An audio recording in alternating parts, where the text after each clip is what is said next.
Bienvenidos al Mr. Franquicia Podcast, el podcast en español número 1 en el mundo maravilloso de las franquicias, conducido por su servidor Rafael Álvarez. Estamos en vivo desde el piso 85 del One World Trade Center desde la ciudad de Nueva York. Así que prepárese, que el programa va a comenzar.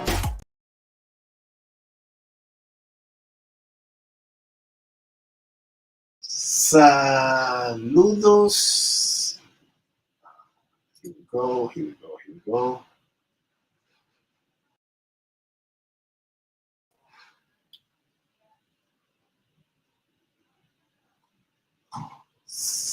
Greetings. Saludos. Welcome.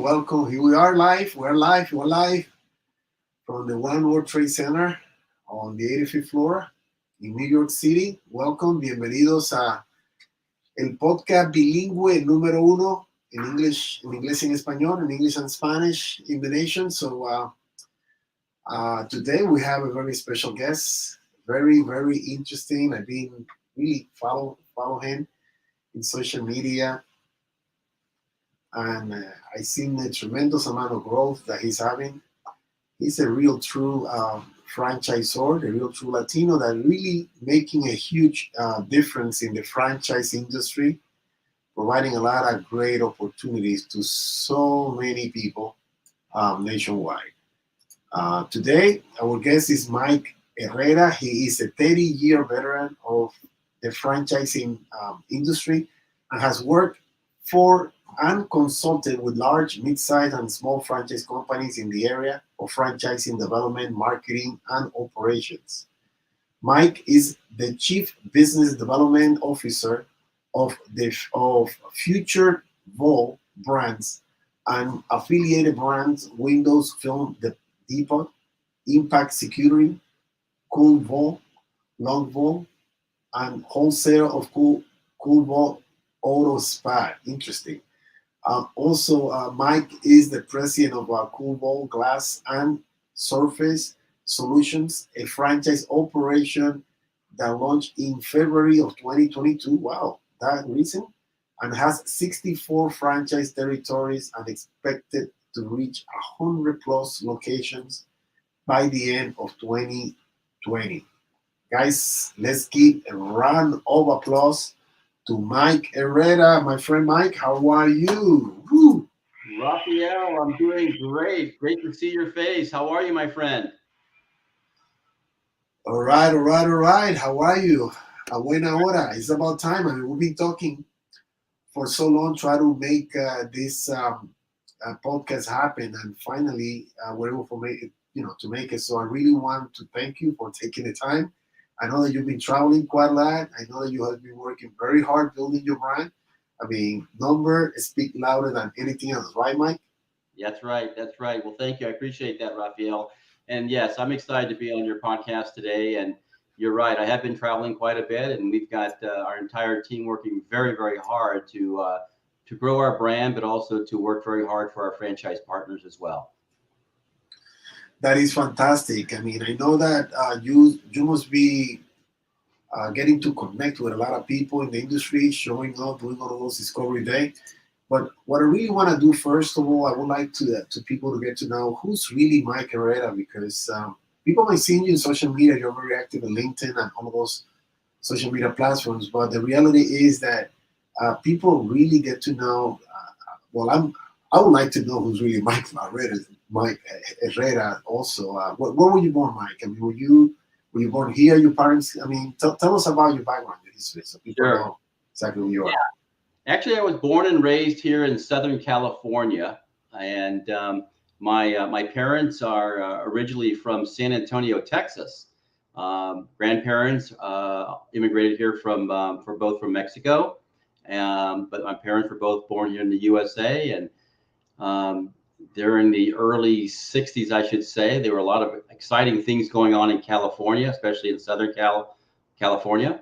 And so my dad was actually in the sign industry. And so he decided to take a look at what was going on in California and came out to Southern Cal and did some research, and within about 30 days, sent for my mom and my oldest brother, and they moved out to Southern California and started a family. And it was, never went back to San Antonio. We visited many times, and I continue to visit there because I've got my oldest brother there, as well as aunts and uncles and cousins. But yeah, we stayed here in Southern California. Oh, fantastic! So technically, so your parents are what, Mexican? Your grandparents, your heritage? Yes. My grandparents are migrated from Mexico, and also my great grandparents as well. And then of course my parents were born here. So we definitely have the Hispanic blood in us. And both my parents were very fluent in English and Spanish. In fact, I was brought up speaking Spanish up until about 4 years old. Rafael was speaking Spanish, but what happened is one of my dad's colleagues told him, Ross or Rosendo, you may also know, said, what, Ross, you better really start focusing on teaching your boys. At that time, there were two of us, English, because at that time, Rafael, in the early 60s, there were no bilingual schools. It was all English here in California. And so, of course, my dad did not want to take a chance on us getting left behind and not being educated and things like that. So, they did what they believe was the best thing to do, which was to start speaking English more to us and really focusing on English. So throughout our rest of our lives, growing up through elementary, high school and so forth, we spoke nothing but English, but we always heard them speaking Spanish. But of course, as you know, if you don't use it, you're going to lose it, right? It's like anything else. It's like your muscles, right? If you don't use it, then you're going to lose it, right?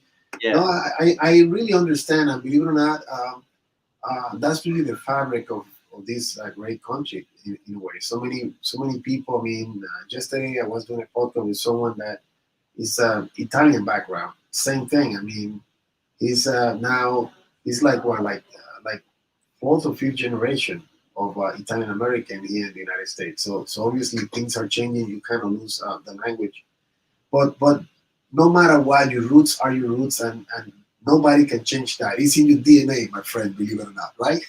That's right. Absolutely. My roots are my roots, and I embrace my roots 100%. Yes, in hindsight, I wish I was very, very much able to speak, fluent Spanish. I can speak some broken Spanish. My wife is very fluent in both English and Spanish, but Okay. Over time, you do pick up a lot of the words and conversations, and so I can get through it fairly well. But I wish I was a lot more fluent. So you got educated, I guess, in California also? You went to high school, college in California? Yes, I went to high school here in Southern California, in the Orange County area, the city called Fountain Valley. I did not go to college. I was just not one of those kids and students that just was going to move on to college. And so I did not go to college, but I always was kind of a kid where I was really interested in business or in career and things like that. I just always was intrigued with business ownerships and building things too. I was always kind of a maverick type of individual growing up. So what was your first job when you were young, after you grew up? I mean, you started from the bottom. I mean, what was your? I'm just trying to connect your work experience to what you're actually doing right now, which is very profitable. And that's I did work during high school. I did work at a few fast food places, as we all probably remember. Subway. We all remember Subway, right? Still around, strong company. And that was actually my very, very first job was working at Subway during high school, part-time. But getting through high school and moving through high school, and I think one of the stories I always tell people about, the one thing that I think that really shifted a lot for me in my life was something my mother did for me. And as we know, there are many gifts your parents can give you in life, right? Of course, the gift of life is one, which is a beautiful thing. But secondly, there are lessons that they give you. And I always go back and say there was one other gift that my mother gave me that was really, really impactful. I think it set the tone, quite honestly, for my entire journey in my business and career in franchising. And it was this: What was it? Yeah. graduating from high school, the summer of high school, about a week or so into high school, she found me in my bedroom, just watching TV, relaxing, and that kind of thing. And she point blank asked me, Michael, what are your plans? What are your plans? And I just looked at her. I said, Mom, I don't really know. I want to relax this summer. And she goes, well, that's not an option for you. So you're either going to go down to the junior college and enroll, option one, or option two, you're going to get a job. And during that time, of course, we respected our parents and we honored our parents, and there was no argument there. Those are my two options. And so I just really never was drawn to go to college for myself, but I went out and was able to find a job, and I worked for a sailboat manufacturer down in Newport Beach, California. And I think that was the beginning, really, of me understanding a little bit about franchising, because it was a manufacturing dealer relationship. We were manufacturing boats for dealers that were across the country, affiliated and associated with this company in Newport Beach. And I started to learn how that relationship worked. We made something, we sold it to them. They then sold it to their clients around the country. And I started kind of understanding all those inner workings. I became intrigued with that. And so, that was kind of, I think, a little bit of the taste of a little bit of that, I guess, franchising or business ownership and dealership type of opportunities. So from there, then you went changing jobs, and what specifically do you do right now, or how do you connect it with your current? What do you tell us? What is your current position? Not your current position. What do you do? What's your specialty? Well, my current position now is I'm the president of CoolVu, the franchise model, and my job really is to manage the entire team and staff that we have, to really set the vision for the company and the values for our company. Work very closely from time to time with our franchisees and their support staff as well, to make sure that the franchise partners are getting what they need in regards to support, to be looking at other things as far as innovative products or new tools and resources that we can bring in to create even more value to the franchise partners that we have. So that's really kind of my day-to-day activity. But before you were president, were you already? What was your entry position at the company? Well, I started years ago after, of course, leaving that particular job in the sailboat manufacturing business. I spent some time going into some little odd-end businesses here and there, and some other odd-end jobs. And then finally, I got into an opportunity to get into a franchise opportunity. It was a food franchise, along with myself and another partner. And we opened up a food franchise. We had the operation for about 4 years. Which one? Well, it was called O'Delhi. I don't believe it's around any longer. Okay. I think, to be honest with you, I think it was a little bit of ahead of its time. But it was a very unique business model. I liked the model. I learned a lot about franchising in that model. I understood the relationship between franchisor and franchisee, and that really also was intriguing to me. But along the way, Rafael, I met people in the franchising industry as well. Nice. I developed some friendships at the franchisor level of that company. And we had some very good, relationships and friendships there. And so after we left the franchise, How many locations? Just one location? Just one location, yeah. In California? Yes, here in Southern California. And I moved on and was going to be looking at other opportunities. And I had developed a friendship with somebody at the company.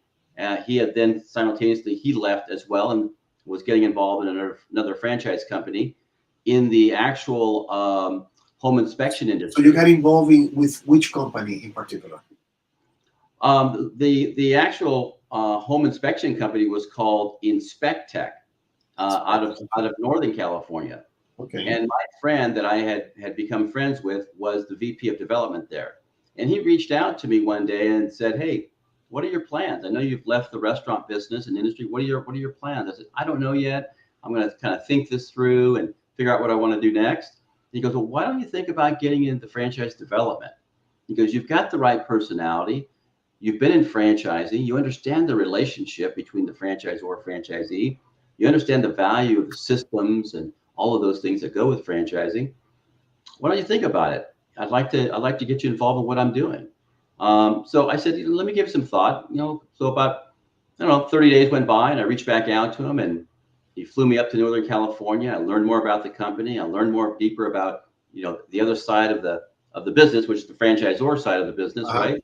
And one thing led to another, and I decided to come on board. And he was really my mentor, and he developed me in the franchise development side of the business. And I was there for about I think 3.5 years. And then he retired, and I was working out of the Southern California office for that company, Inspect Tech, and I happened to be in a building where I ran into somebody in an elevator who happened to be a family friend of ours, who was more of a friend of my parents.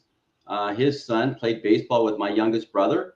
Wow. And I ran into him in the elevator. He goes, what are you doing here? And I said, no, what are you doing here? And he goes, well, I work here. And I said, so do I. And so I told him what I did. And he goes, wow. He goes, I work for a small company called Janiking International. And I said, no kidding, which we all know it's not a small company. Of course. And I told him what I did. He goes, I'm looking for a franchise development guy. And so one thing led to another, and we met, and I moved from that Inspect Tech company. I moved over to Janiking International. I learned a tremendous amount of franchising at Janiking as well. It was a great experience. I really loved the people, and it was really a lot of fun. I then was there about probably 5 years or so, and he retired as well, and I felt I didn't have too much of a loyalty there any longer after he left. So I had an opportunity. I was recruited actually to another company in the shipping and mailing industry that was kind of an up and coming company, and that was called, I think, AIM Mail Centers out of Southern California. So I was there for a few years, and then I got also then recruited by another company, a small company called Budget Blinds, and I was at Budget Blinds from about 2000 to about 2007, just before the whole collapse that we had in the real estate industry. And when you became CFE? I'm sorry? When did you become a certified franchise executive, CFE? I think it was back when I was at Janiking International when I became a CFE back then. Yeah. That's a good credential to have. Yeah. And Absolutely. I can see all the great experience that you were able to acquire throughout all of those years, in all of those companies. So yeah, for you was kind of natural to become a certified franchise executive, which you are, right? Yep, absolutely. No, it really, this whole journey has been a great journey. Learning a lot from every company I went to, learning from people, my peers that I had as well, from them. Being able to learn from some of the other, the presidents or the founders of those companies was a great experience. And I learned, I took every experience as a learning opportunity. So from there, I moved on to some other companies. I did some consulting with some companies as well. I did some work also and worked with H&R Block, which is another large company in the tax industry. What were you doing? What were you doing there? Well, there, they had started a program to really grow the franchise side. As you well know, they kind of have a model where it's company-owned operations as well as some franchise models, right? Franchisees. And they had brought in a new CEO, and the new CEO was a lot more pro-franchise, and they really wanted to grow that side of the business. And so they had brought in a few folks, executives, to help spearhead growth around the country with building out some sales and development teams. I was picked to head up the sales and development team on the West Coast, brought in a few extra development people. We started getting involved in doing acquisitions, going to independent tax preparation companies and acquiring them and converting them to So it means that you met my friend, what's his name, Jose Alvarez from San Francisco. He was Yes, also in the acquisition department. yes, I Right? do remember. Yeah, I do You know remember. that? Yeah, I I do know. remember. Yeah, I yeah. think he used to live in LA, but I know that he was working in San Francisco when I went to meet him once there. Yes, yes. Yeah, great, Wow. great, great guy. So all of these were happening, I'm assuming, before the pandemic, and then suddenly the pandemic hit. What happened to you during the pandemic? Well, that then during during that time, are you talking about during the pandemic? Yes. During the pandemic, actually, I was already involved with CoolVu. When you joined them, when you took, and how you connected with them? Yeah, I connected with CoolVu because during my time with Budget Blinds, which is about 7 years or so, 6 or 7 years with Budget Blinds, I happened to have met the founder and CEO, Jeff Franson of FutureView Brands, which is our parent company. Okay. And he had been working with Budget Blinds to implement maybe a kind of a window film installation program with them. It was not really going to be a core offering of theirs, but it was going to be kind of a supplemental offering their franchisees could offer.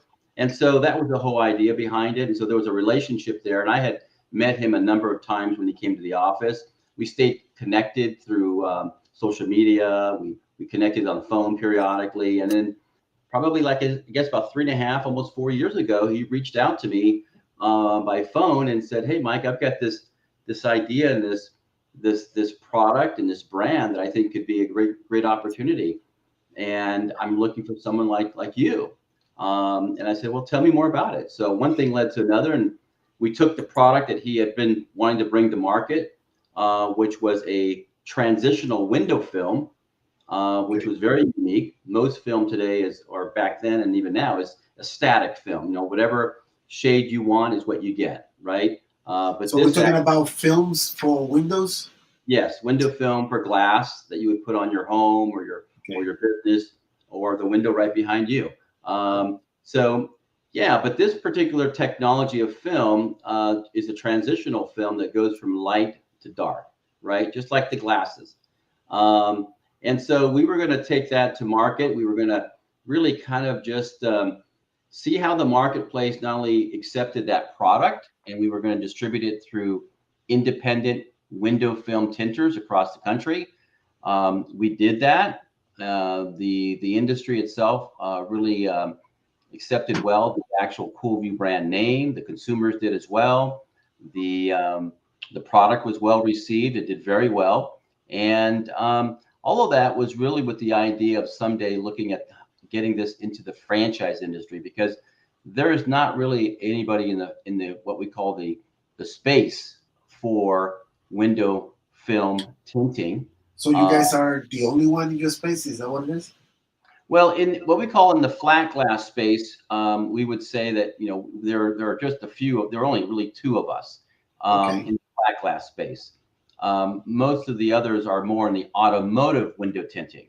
We don't do any automotive window tinting. What we do is residential, retail, and commercial window tinting. But solar window tinting is just one part of it. There's a lot of other subcategories in the window film space as well. So tell me about the name, CoolVu. What's the meaning behind the VU? So the listeners, people that are listening or watching this. Yeah. The name is CoolVu. CoolVu. View. So tell us about the name. Yeah, go ahead. Yeah, well, Jeff Franson was the person that created and developed. CoolVu? Is that what it means? Cool, like it's a nice view. It's a very cool view. Okay. Exactly right. Exactly right. As you can see, how cool is your view, right? So that. Yep. So instead of just writing out view, we just use VU, CoolVu. He had this brand for a number of years, and didn't quite know what he was going to do with it years and years ago, but he knew someday it was going to be a very valuable brand. It could really be a great opportunity. So bringing on some unique products in the space, and of course, looking at being able to create a franchise model around that brand made a lot of sense. Coming to market with a whole portfolio of product lines made a lot of sense, and so that's what we did. We really kind of, it's interesting. One of our regional support directors calls Jeff and I kind of the dynamic duo, because of the fact that He's Yeah, got like you guys are like Batman and Robin. yeah. Because of the fact that he's got such a tremendous amount of experience and knowledge, well over 25, 30 years of experience in the window film, window tinting industry, well respected. It made a lot of sense because of his experience and background in that area. And of course, it made a lot of sense for me with my experience in franchising. So kind of putting our heads together and in developing out a concept that made a lot of sense, that could provide a lot of value to consumers, but could create a great opportunity for people who want to be, self-employed and want to be a business owner. No, this is fantastic. So technically, so the company started with just one location, corporate location, and then from there transitioned into franchising and started then replicating the model. Yeah, well, we did it a little bit differently because of the fact that one of our affiliate companies, Window Film Depot, which is one of our affiliate companies, has been around over 25 years, has been doing it for 25 years as a regional, then a national window film or window tinting company. Their area of expertise is really working with large retail box companies like the Walmarts or the Walgreens or the Verizons, and doing 50 locations or 100 or thousands of locations at a time. That's really been their area of expertise. So what we did, Raphael, is we took all of that experience, all of that knowledge, all of that success, right? And we just brought it down to a local level where we could share all those experiences, knowledge, and systems with a local franchisee. And then we put on top of that, we put the name CoolVu, right? So so that's what we've done, and it's been a great experience. It really has. So how much is the franchising fee? So I'm assuming that you guys are in selling mode, selling these franchises like pancake, from what I see. I mean, if you started in 22, and this is what, about a year ago? How long ago? Yeah, so we officially launched in February of 2022. And to date, we have about 64 franchise territories operational. We have some that have franchise partners who have one territory. We have some that have two, and we have some that have three territories. But our target, and we believe we're going to very easily reach our target by the end of this year, will be at least 100 or more operating franchise territories. So how much is the franchising fee? How much it costs? Yeah, the franchise fee, we have actually two different fees, Raphael. We have a franchise fee, which the franchise fee is $19,900. We can finance that franchise fee in-house over 72 months. If you are a veteran, we will waive that franchise fee. If you are a first responder, women-owned or minority-owned business, we will reduce that 50%, that franchise fee, and we will still finance that in-house over 36 months. Now, also, if you want to pay those franchise fees off up front, we would then provide you an additional 25% discount on the franchise All fee. right, fantastic. Okay. That's not bad at all. Yeah, so that's the franchise fee. We do have I was going to say that. What else? We have what we call a territory fee, because we do provide protected territories. So for a single territory, it's $40,000. For a second territory, it's $30,000, and for a third, it's $20,000. And all of our territories. Okay, so let me see if I follow you. So what you're saying is that the franchising fee is $19,000, and then you can you will be doing your thing there. But if you want to have a protected territory that will be exclusive for you, then you could pay an additional $40,000, right? That's correct. That gives you exclusivity within that territory, meaning nobody else can compete with you. Nobody will have another franchisees within that territory, that kind of stuff. That's correct. So we will not award another franchise in that protected territory. Correct. So it's $19,900 plus the $40,000 gets you a single territory. Okay. And the territory is based on population, based on what's the metrics? Yeah, the demographics that we use is around single family or owner occupied units in a marketplace. We want to see at least a minimum, no less than 70,000 single family owner occupied units.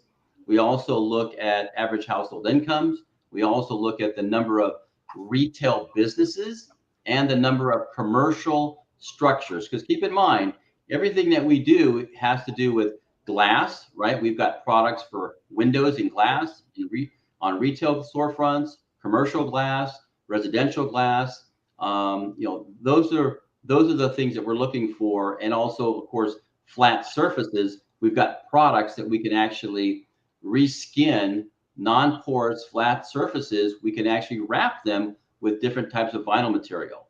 Will it work in a city, condensed city like New York City or LA, or a lot of buildings, a lot of apartments? I mean, you mentioned houses, but what about apartments? Absolutely, those are all opportunities as well. Those would be considered to be additional units or additional real estate units in the marketplace. But we're really looking more at, as far as the demographics, at single-family owner-occupied units. Do you need an office, home office, or not? Home office. So it's a home office driven business, mobile business. Our franchisees either have vans that they work out of, or they have. Yeah, but do they require, you guys require for them to have like a brick and mortar operate a location to run their business, or not? They could run it from home? Not required. Absolutely not. From home, they can do it, right? Yep. But the vehicle is the most, and they have to get it from you. It is I see it's a great, beautiful, what is it? Co-branded. It is co-branded minivan. I love it. I like it. Yeah, just like you see there, the van there. So franchisee secures their own van, and then we actually do create for them, as part of the package, we actually create a wrap for them, and make sure their business phone numbers on there, those types of things. And then we provide them the wrap, and then they have that installed locally in their local market. All right, and then I guess the vehicle is a lease. They have to. That's part of also item 7 article. Item 7 on the FTD, the whole vehicle cost, or how do you do it? You guys have a deal with a local dealer, or how do you guys deal with it? So usually what we do is recommend the franchisees go into the local market and find the vehicles. We could give them some direction in regards to locating them, but typically they'll work out their own transaction in their own local market. All right, makes sense. What about royalties? Royalties are a flat royalty. So the franchisees start with a flat royalty of $400 per month for the first year. And those royalties don't start until the 3rd month after completing training.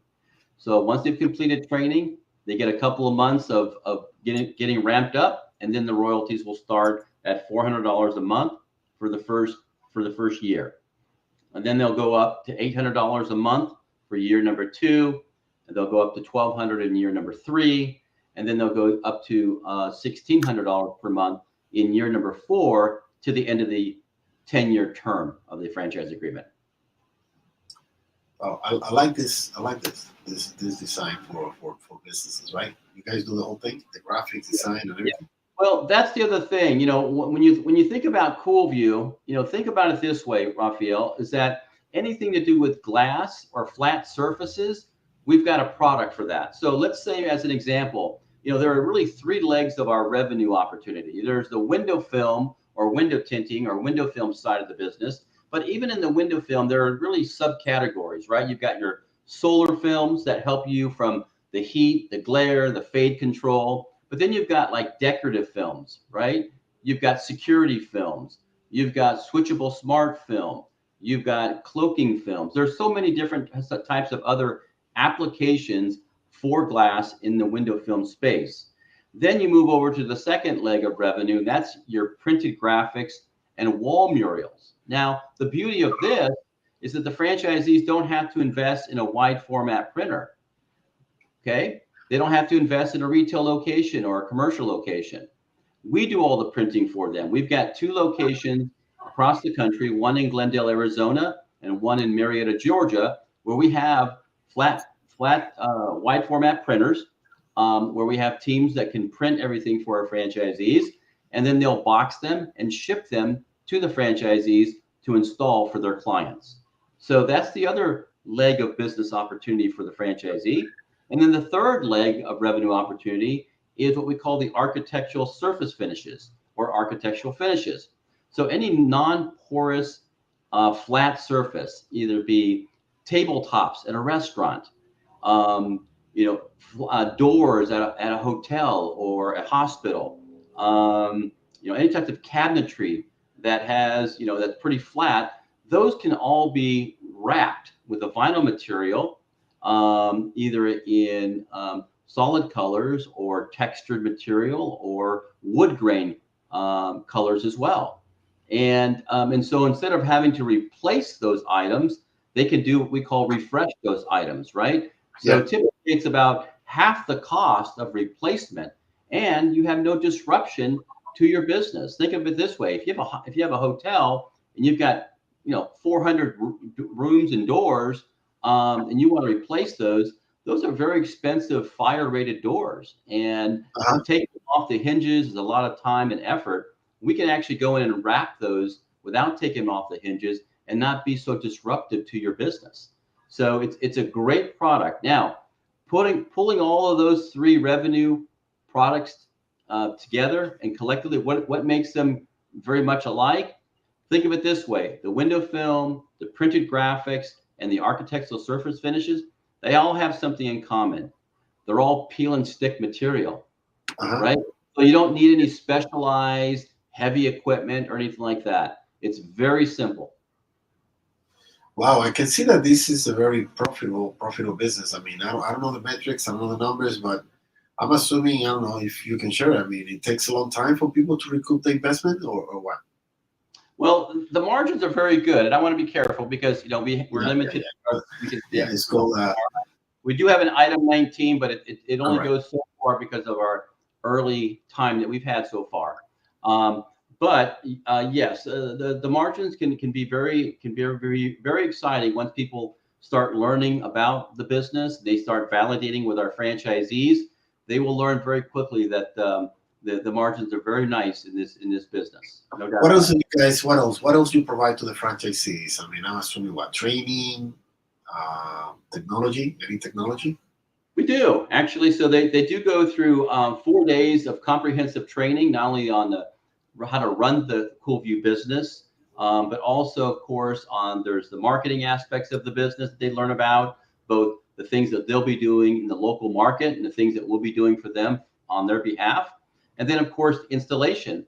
They spend a lot of time learning how to install window film, how to install printed graphics and wall murals, how to install architectural surface finishes. And then, of course, yes, we do have a technology platform. We provide them as part of the package. We provide them a tablet that has our CoolVu Pro software on it.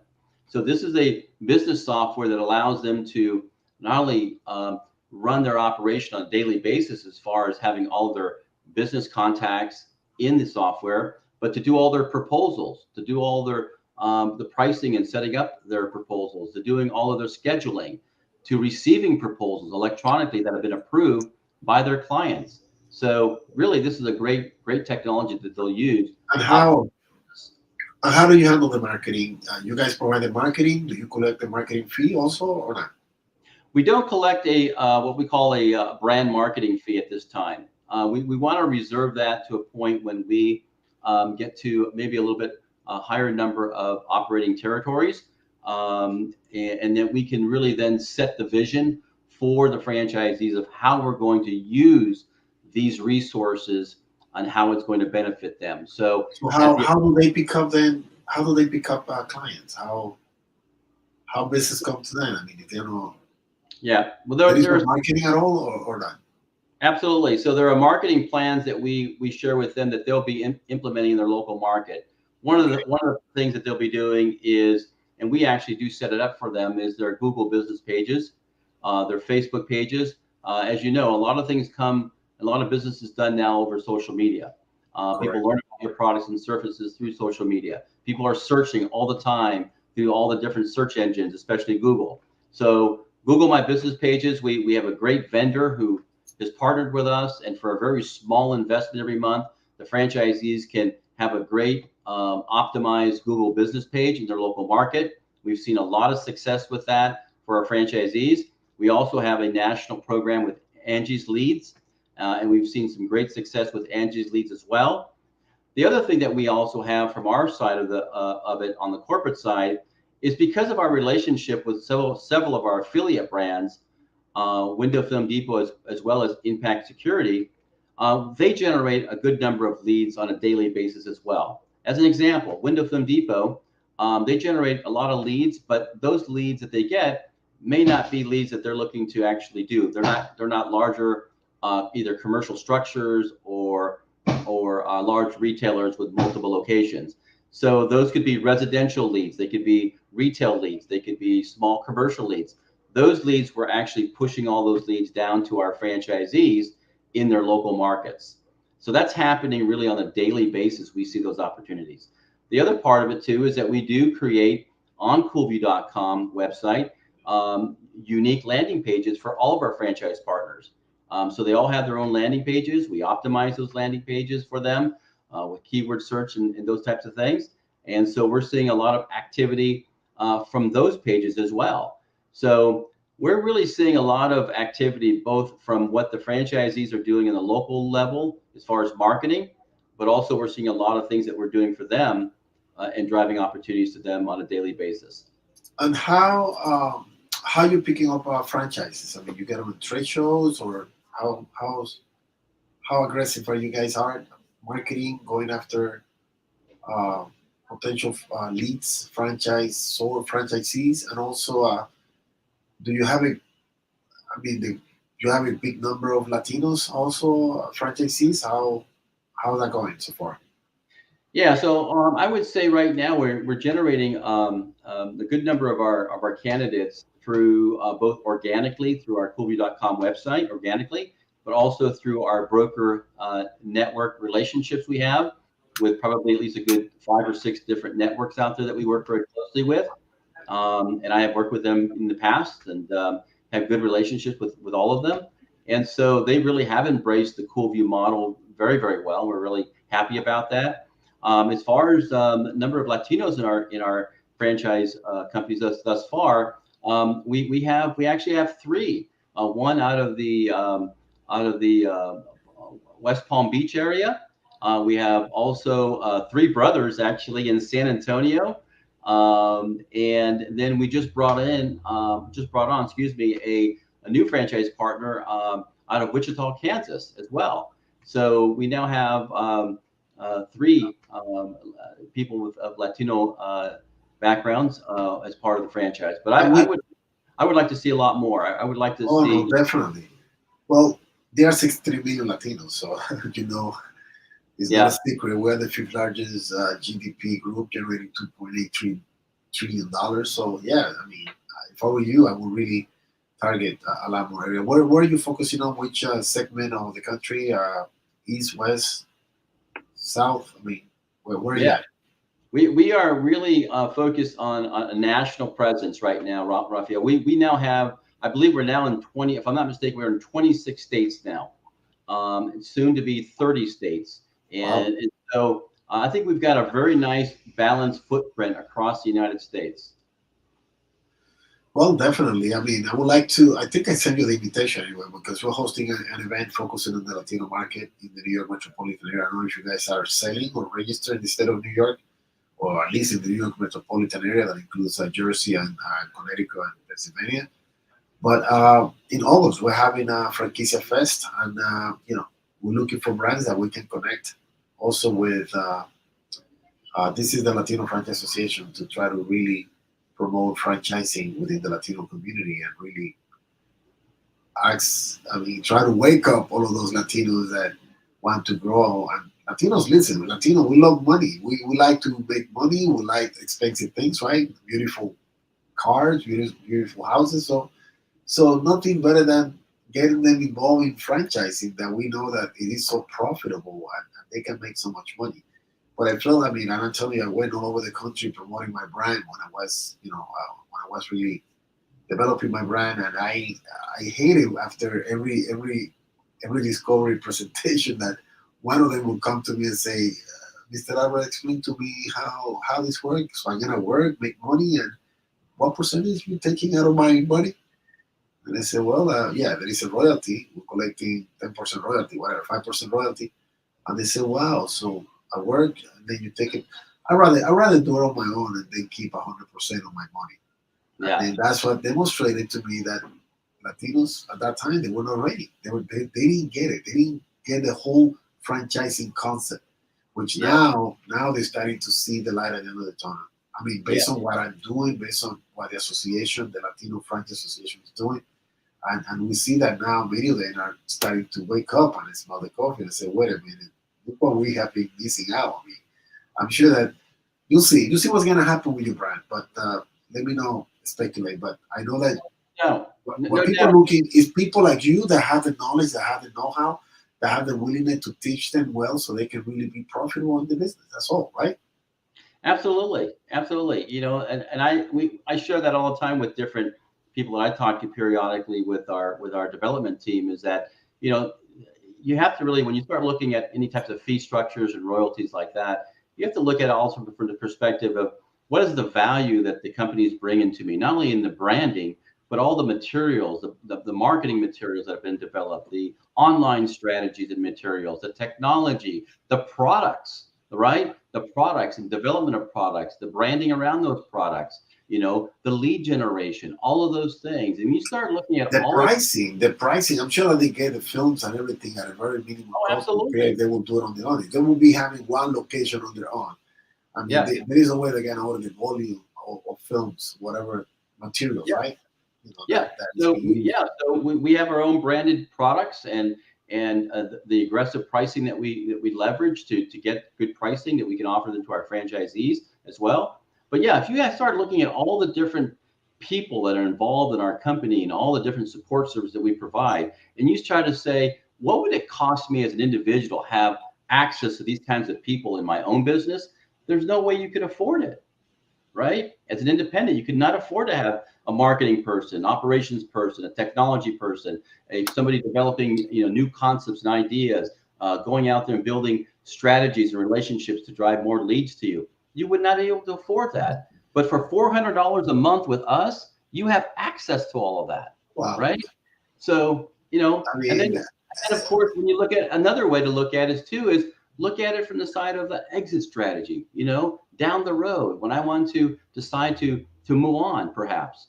Is your company and your business going to be more valuable as a franchise model or as an individual, mom and pop model? Will you have access to more buyers as a franchise model than a independent, right? So I oh think it's my very God. Yeah, it's very cool. I'm sure that many, well, at least I grew up here in Washington Heights, northern Manhattan. And I remember seeing so many people in the block basically doing car tinted window, right? That's yeah, how they call it. And, yeah, and, and I imagine if they'll be able at that time, if they'll be able to have access to an opportunity like this, it is basically taking their street smart skills to another level because that's really what it is. I mean, they started doing car now, taking it to do commercials, windows, and doing all that stuff. I mean, it is a totally different ballgame. I can see that this is a great franchise business model. I see that it's not very hard to do. I mean, to learn, it's all about getting the training and listening and being dedicated. And I'm sure that being part of a company like yours, no wonder you guys are growing so quick, so fast. And I see that you are very knowledgeable in franchising because that's key also. People realize that a lot of people think the franchising is easy, and I'm sure that Mike you already figured it out. It's not that easy. It takes a lot of work and it has a lot of moving parts the way I see it. And all those absolutely. moving parts have to be working como un reloj suizo. That's how we say it in Spanish, Yep. like a Swiss watch, right? Yep. So everything will work fine. Any final thought, Mike? Before we wrap it up, because we're running out of time. Well, listen, no, I just want to thank you, Raphael, for giving me the opportunity to be on your podcast today. And we do look forward to participating in your event. I believe it's in September. Is that right? It's in August, first In week in August, 2 days, 4th and 5th of August, Friday and Okay. Saturday, and we have a Yes. golf tournament the day before. Well, Yeah, yeah. I would love to have you because my goal. I mean, I've been talking to a lot of people. I'm you guys. I don't think you're gonna have a lot of people and this and that. I said, listen. You don't understand. This is different the way we see. This is more like a community event. I mean, Yeah. we are. I'm gonna give you an example. I've been talking to the people from Choice Hotels. They have like 50, 20 hotels. And basically, they said to us, hey, guys, we've been trying to connect with Latinos so they can get into the hotel business. Not even 1%. Meanwhile, the Indians and the Pakistanis, they own like 60% of the industry.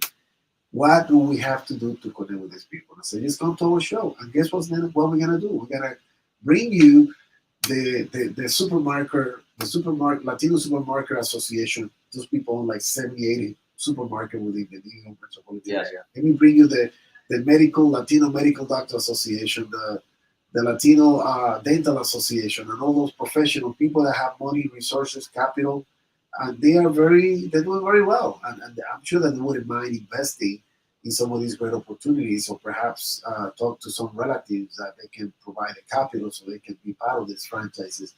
So that is a great opportunity. And Latinos, believe me, when they see an opportunity and they see someone that is willing to really look, I built a brand with 90% of the franchisees, 95, they were Latino. I know what it takes.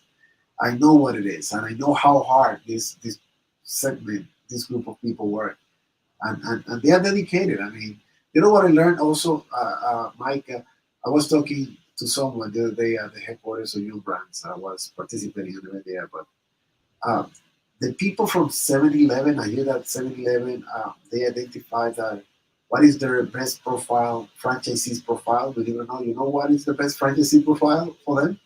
Is a Latino woman, a Latino descent. Yeah. And the reason why is because they keep those stores like if it is their home. Yeah. You know, they were joking and saying, I wouldn't be surprised if they ask people to take their shoes off when they walk into the store, right. Because they are passionate about keeping the store very, very crystal clean, and also following the system, which is really key in franchising. Yeah, no, I agree 100%, and I think franchising is a great opportunity for any Latino out there that's looking to go into business. They should really be looking at franchising and either be CoolVu or other business models, something that's going to fit their skill sets, their background, their likes, those types of things. I think makes a lot of sense for them to be looking at as a business opportunity. And the other thing I think real quickly, Rafael, is that the one thing that's really kind of unique about Latinos too is that we're very family structured, right? Very family structured. So when it comes to even like additional labor within the business, typically it's not an individual business, it's a family business, right? So typically you're going to have people wanting to get involved as a family, not as an individual. So I think that's the other unique thing about the Latinos, is that they have the ability to start a business, and then they bring in additional family members to be part of the business and to be part of the labor in the business. That's how I sold so many franchise locations. A lot of people tell me, "Oh my God, how are you doing so well?" And I see you going to all of these trade shows.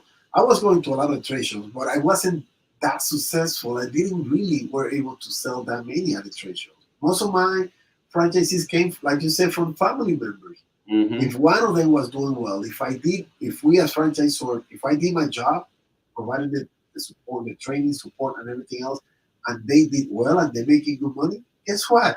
They're gonna bring the whole family.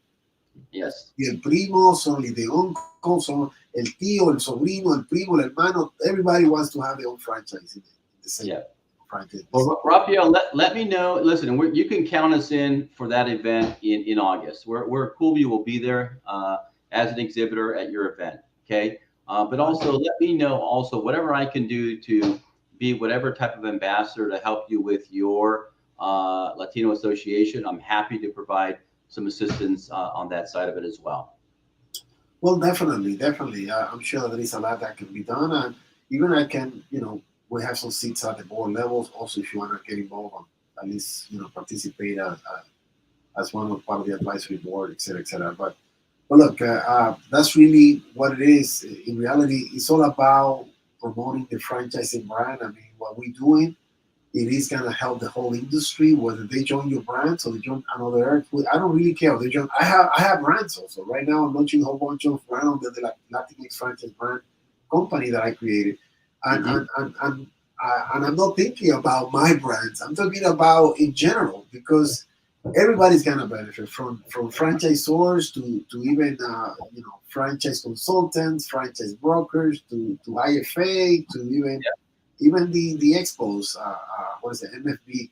and everybody else is gonna benefit in the industry Yep. by having a new wave of people that are really gonna be investing, buying franchises, or launching their own franchise brand, etc., etc. So look, Mike, it's been a pleasure talking to you. I see that you are very, very knowledgeable, and I really want to congratulate you for your success and Thank you. really in building in such a quick pace your franchise brand. A lot of success. I see that this thing is gonna be huge. I love to use the word. It's gonna be huge, baby. You'll see. Just keep it up. Don't give up. And anything that I can help, also let me know. I mean, my job is to be able to connect you. And I personally can see that a lot of Latinos will incline to your line of business, because many of them used to do them when they were young. When they were younger, I remember seeing on the street two things they were doing. Car tinted windows, and also a lot of them were doing the radio installation. Replacing the vehicle traditional radio with more sophisticated radio and speakers and that kind of stuff. I remember opening. It became very popular. They were like one in every block in Northern Manhattan, Washington Heights, and also in the Bronx. All right, my friend. Thank you for everything. I hope to see you soon. If I don't connect with you, well, obviously I'll be talking to you before our event in August. The event that we're talking about is called Franquicia Fest. It's the largest Latino franchise expo in the country. It's taking place in August 3, 4, 5 at the New York Mario Marquez Hotel in Times Square. So registration is free for the general public. Free for the general public. We're gonna have 100 to 150 franchise brands, about 40 different presentations and panels. By the way, I'll see if I can put you in one of the panels, Mike, if you don't mind, so you could be one of the speakers at that event. Sure. And also motivate, and perhaps someone can really relate to your story and everything else that you're doing. So that's all for today, folks. Thank you. Muchas gracias por escucharnos. Thank you for participating. And Mike, I'll bring you back again to another one, so we can really talk and promote, and perhaps maybe as we get closer to the Franquicia Fest, we can do another one, just focusing on perhaps inviting people to come and meet you in person, so you can tell them exactly how your unique franchise business model, can change their life, right? That sounds great, Rafael. Thank you so much for the opportunity. I appreciate it. All right, my friend. Thank you. Have a wonderful rest of the day. Until next time. Ciao. Bye-bye.